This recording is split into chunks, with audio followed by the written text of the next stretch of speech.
கிறிஸ்துவுக்குள் எனக்கு மிகவும் பிரியமானவர்களே, ஆண்டவருடைய நாமத்தினாலே உங்களுக்கு மிகுந்த சமாதானம் என்று நான் உங்களை வாழ்த்துகிறேன். காலம் கொடிதாயிருக்கிறதினாலே நேரத்தை பிரயோஜனப்படுத்திக் கொள்ளுங்கள் என்று பவுல் சபையாருக்கு சொல்லுகிறார். பவுல் சொன்ன காலத்தில் இருந்தவைகளை காட்டிலும் இந்த காலம் இன்னும் அதிகமாய் கொடிதாய் காணப்படுகிறது. யுத்தங்கள் மற்றும் கொடிய வியாதிகள் மற்றும் நிலநடுக்கங்கள், புயல் காற்றுகள், கடல் கொந்தளிப்புகள் என்று தீவிரப்பட்டு கொண்டிருக்கிறது. இந்த காலத்தில் நாம் விசேஷமாய் நமக்கு கிடைக்கிற ஒவ்வொரு நிமிஷத்தை ஆனாலும் அதை பிரயோஜனமுள்ளதாக்கி கொள்ள வேண்டும் என்பது ஆவியானவர் நமக்கு சொல்லுகிற மிக முக்கியமான இந்த நாளுக்குரிய, இந்த காலத்துக்குரிய ஆலோசனையாகும். வேதத்துல திருத்தூதர் பணி அப்போஸ்தலர் நடபடி 27ஆம் அதிகாரத்துல 207 பேரோடு ஒரு கப்பல் பிரயாணப்பட்டு போகிறது. சூழ்நிலையை பார்க்கும்போது பிரயாணத்துக்கு எந்த தடையும் இருக்க வாய்ப்பு இல்லை என்பதுதான் எல்லாருடைய எண்ணமாய் இருந்தது. பவுல் என்கிற மனுஷன் அந்த கூட்டத்துல உண்டு. அவர் ஒருவர் மாத்திரமே தேவனுடைய வழிநடத்துதலின்படி, தேவனுடைய வழிநடத்துதலை அறிந்து கொள்ளக்கூடிய அளவுக்கு ஒரு ஆவிக்குரிய மனுஷனாய் காணப்பட்டார். மீதமுள்ள 275 பேரும் தேவனை அறியாதவர்கள், உலகம் சார்ந்த காரியங்களில் ஞானிகளாய் காணப்பட்டவர்கள். இந்த கூட்டத்தாரை பார்த்து கொஞ்ச நாளைக்கு இந்த துறைமுகத்திலேயே இருந்து தங்கி இருந்து கொஞ்ச காலத்துக்கு பிறகு போகலாம். காரணம், இந்த பிரயாணம் நமக்கு வாய்க்காது. இந்த பிரயாணத்துல பல இன்னல்களும் பல நெருக்கடிகளும் நமக்கு உண்டாகும். நான் உபத்திரப்படுவதற்கு வாய்ப்பு உண்டு என்று சொன்னபோது பவுலுடைய வார்த்தையை யாரும் மதிக்கவில்லை. அந்த வார்த்தையை யாரும் ஒரு பொருட்டாய் கருதவே இல்லை. ஏன் பவுலையே கண்டுகொள்ளவில்லை? காரணம், பவுல் தோற்றத்துல கொஞ்சம் சிறிய ஆள் போல, அதாவது கொஞ்சம் கொள்ளனா மற்றும் பார்ப்பதற்கு மற்றவர்களைப் போல இல்லாத அளவுக்கு காணப்பட்டாராம். அதனால அவருடைய வார்த்தையும் ஈடுபடாமல் போனது, அவரையும் கண்டுகொள்ளாமல் விட்டார்கள். ஆனா கப்பல் கேப்டன் ஆனாலும் மற்றுள்ளவர்களானாலும் இந்த பிரயாணத்துல ஒரு தடைக்கு வாய்ப்பே இல்லை என்று உறுதியாய் சொன்னார்கள். பிரயாணப்பட்டு போனார்கள். பிரயாணப்பட்டு போகும்போது நான் நினைக்கிறேன், நிச்சயமாகவே பவுல பலரும் பரிகசித்திருப்பார்கள். இந்த பிரயாணம் நமக்கு வாய்க்காது என்று சொன்னார், இந்த பிரயாணத்தினால நாம் உபத்திரவப்படுவோம் என்று சொன்னார், இந்த பிரயாணத்துல பல சங்கடங்கள் உண்டாகும் என்று சொன்னார், எதையும் காணோம் அப்படின்னு சொல்லி அவரை நிச்சயமாகவே அவர் பரிகசித்திருப்பார்கள். ஆனா சில மணி நேரத்துக்கு பிறகு பிரியமானவர்களை திடீரென்று சொல்லி வாடை கொண்டல் என்கிற ஒரு காற்று வீச ஆரம்பித்தது. அவ்வளவுதான். 14 பகலும் 14 இரவும் ஓயாமல் அந்த காற்று வீசிக்கொண்டே இருந்தது. கப்பல் போக வேண்டிய திசைக்கு போக முடியாதபடி தத்தளித்தது. சூரியனையோ சந்திரனையோ நட்சத்திரங்களையோ அவங்க காண முடியாமல் இருந்தது. 14 நாட்கள் எது கரை எது ஆழ்கடல் என்று கண்டுபிடிக்க முடியாத அளவுக்கு இருள் சூழ்ந்திருந்தது. இப்பதான் எல்லாரும் பவுல ஏறிட்டு பார்க்கிறார்கள். அந்த மனுஷன் சொன்னது போல கேட்டிருந்தா இவ்வளவு பிரச்சனை வந்திருக்காதே.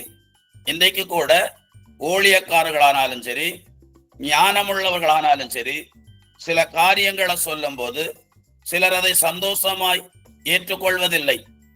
அவர்கள் அப்படிப்பட்ட உபதேசங்களையும் ஆலோசனைகளையும் அறிவுரைகளையும் அற்பமாய் கருதுகிறார்கள். அப்படிப்பட்டவர்களை மதிக்காமல் இருக்கிறார்கள், கண்டுகொள்ளாமல் இருக்கிறார்கள். ஆனா காலங்கள் கடந்து போன பிறகு, ஐயோ அந்த மனுஷன் சொன்னபடி செஞ்சிருக்கலாமா இருந்தது, அவர் சொன்னபடி நடந்திருக்கலாமா இருந்தது.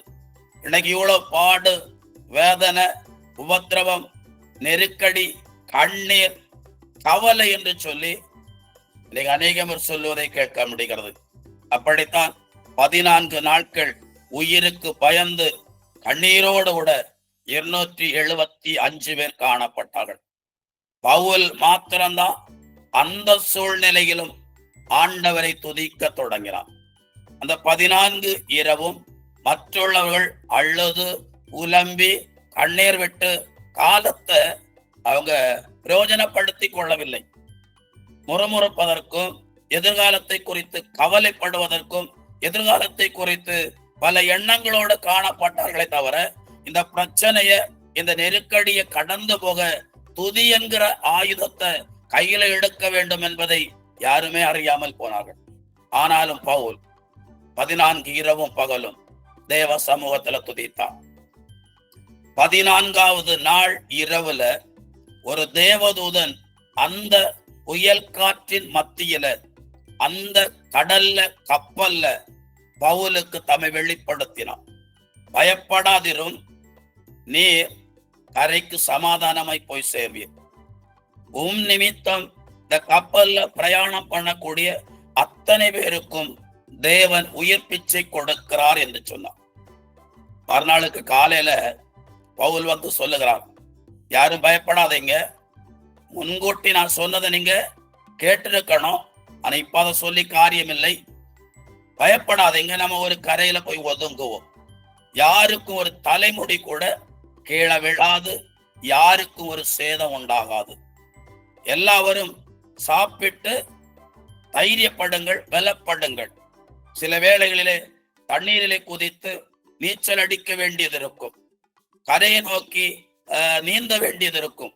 ஆகவே நீங்க தைரியப்பட வேண்டும் என்றால் சாப்பிடுங்க அப்படின்னு சொல்லி பவுல் சொன்ன பிறகுதான் 275 பேரும் சாப்பிட தொடங்கினார்கள், தைரியப்பட தொடங்கினார்கள். நான் இப்போ உங்களுக்கு ஒரு வசனத்தை வாசிக்கிறேன். 1 கொரிந்தியர் 2ஆம் அதிகாரம் 14வது வசனம். மனித இயல்பை மட்டும் உடைய ஒருவர் கடவுளின் ஆவிக்குரியவற்றை ஏற்றுக்கொள்வதில்லை. அவை அவருக்கு மடமையாய் தோன்றும், அவற்றை அவரால் அறிந்து கொள்ளவும் முடியாது. ஏனெனில் அவற்றை தூய ஆவியின் துணை கொண்டே ஆய்த்துணர முடியும் என்று சொல்லி வேதத்தில் எழுதப்படுகிறது. அதாவது ஆவிக்குரிய காரியங்களை ஆவிக்குரிய மனுஷனாலதான் நிதானிக்க முடியும். ஆவியை பெறாதவர்களால ஆவிக்குரிய காரியங்களை நிதானிப்பது கடினமான காரியம். ஒரு காரியத்தை நிதானிக்க வேண்டும் என்றால் அவன் ஆவியின் துணை கொண்டுதான் அதை நிதானிக்க முடியும் என்று சொல்லி எழுதப்பட்டிருக்கிறது.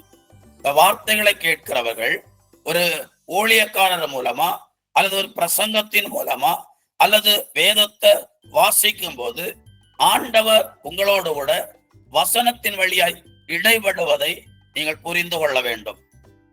ஒரு சாட்சி நான் உங்களுக்கு சொல்லுகிறேன். 2 வருடங்களுக்கு முன்னால ஒரு விசைப்படகுல ஜெபிப்பதற்காக நான் கடந்து போயிருந்தேன். அப்பொழுது அந்த விசைப்படகின் உரிமையாளருடைய மகன் கல்லூரி படிப்பை முடித்துவிட்டு கத்தார் தேசத்துக்கு போவதற்கான முயற்சி எடுத்து கொண்டிருந்தான். ஏதோ ஒரு சின்ன படிப்பு கூட படிச்சு கத்தார்ல போயிடலாம், ஒரு வேலை நாங்க எடுத்து தருவோம் அப்படின்னு யார சொன்னாங்களாம். அதை அவர் பூரணமா நம்பி இருந்தான். ஆனா என்ன அறியாம அந்த தகப்பனை பார்த்து சொல்லுகிறேன், இவனை நாம் ஆஸ்திரேலியா தேசத்துல படிக்கிறதுக்காக அனுப்புவோம் அப்படின்னு. அப்ப அந்த தகப்பன் சொன்னாரு, அவன் போறதுக்கு ரெடினா எத்தனை லட்சம் ஆனாலும் நான் செலவு பண்ணுவதற்கு தயாரா இருக்கிறேன்னு சொன்னார். அந்த வாலிபனோ அவர் என்ன அப்படி ஒரு எரிச்சலோடு பார்த்த மாதிரி, இவர் குட்டையை குழப்பத மாதிரி இருக்கு, நான் கத்தாருக்கு போலாம்னு நினைக்கிறேன். இவர் ஆஸ்திரேலியாவுக்கு போக சொல்றாரு.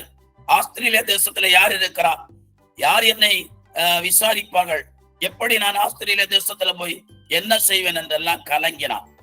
ஆனாலும் அவன் முயற்சி எடுத்து சில மாதத்துக்குள்ளால, அதாவது 2 வருஷத்துக்கு முன்னால 2023 ஜூலை மாசம் 9ஆம் தேதி அவன் தன் வீட்டிலிருந்து படிப்பதற்காக ஆஸ்திரேலியா தேசத்துக்கு கடந்து போனான். எதேச்சையா ஒரு சும்மா சொன்ன மாதிரி தான் அந்த வார்த்தையை நான் சொன்னேன். ஆனாலும் ஆண்டவர் அவனுடைய ஒவ்வொரு முயற்சியையும் வாய்க்க செய்து குறித்த நாளில அந்த மகனை ஆண்டவர் ஆஸ்திரேலியா தேசத்துக்கு கொண்டு போய் சேர்த்தார். இந்த 2வது வருடம் 4வது செமஸ்டரை படித்து கொண்டிருக்கிறார். கடினமாய் உழைப்புல படித்து கொண்டிருக்கிறார். இன்றைக்கு நண்பர்களை பார்த்து இங்க வாங்க, இங்க படிக்க வாங்க, அதுக்குள்ள ஏற்பாடு செய்யுங்க என்று நண்பர்களை அழைக்கக்கூடிய அளவுக்கு அவனுக்கு அந்த தேசம் பிடித்து போனது. ஆரம்பத்துல அவன் விருப்பப்படவே இல்லை. யார் இருக்கிறா, என்ன செய்வேன், எப்படி ஆகும் என்றெல்லாம் யோசித்தான். ஆகவே விளையாட்டாக கூட ஒரு ஊழியக்காரர் ஒரு காரியத்தை சொல்லுவார் என்றால் அதை நீங்கள் பிடித்துக் கொள்ளுங்கள், அதை செயல்படுத்துவதற்கு பிரயாசப்படுங்கள். கர்த்தர் காரியங்களை வாய்க்க செய்கிறவர். நம் ஆண்டவரிடத்தில் ஒப்புக் கொடுப்போம். ஆண்டவராகிய தேவன் உங்களையும் குடும்பங்களையும் ஆசீர்வதிப்பாராக. God bless you. சமாதானம்.